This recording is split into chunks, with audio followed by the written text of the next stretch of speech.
Despite a federal judge's order that the government reunite families who had been separated at the U.S.-Mexico border under the Trump administration's no-tolerance migration policy, the parents of 545 children still can't be found.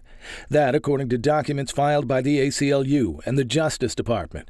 The children had been separated from their parents by U.S. border officials between 2017 and 2018, some of them babies at the time. The specific group of children who were separated from their parents were separated back in the summer of 2017. So they're actually coming up on 3 years without knowing where their parents are, without having a way to communicate with them, and having to start their life anew. Before the zero-tolerance policy, attorney Annie Lou Chadwick of the agency Kids in Need of Defense was working with unaccompanied minors, children who showed up at the border without parents.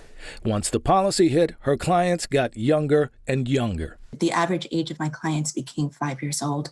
I have had more than a dozen clients who are toddlers. The youngest one was 6 months old when I represented him in court. I have held children who are 18 months old and have been by their side in court proceedings. A court-appointed steering committee began trying to reach the families of more than 1,000 migrant children 2 years ago. That came after a federal appeals court ordered the reunification of many families that had been separated at the border under the administration's crackdown. The committee believes that most of the missing parents were deported without their children, and those children are still in the U.S. with a sponsor.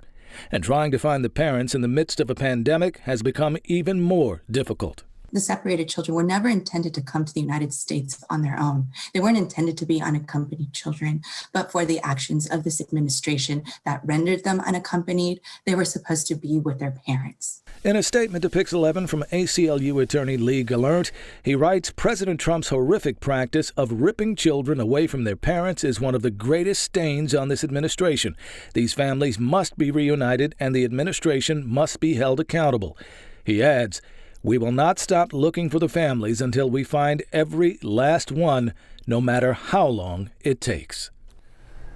And those doing the research are presuming that about 2/3 of the parents now being sought are back in their home countries. But as you see, the efforts to find them continue, and they are difficult.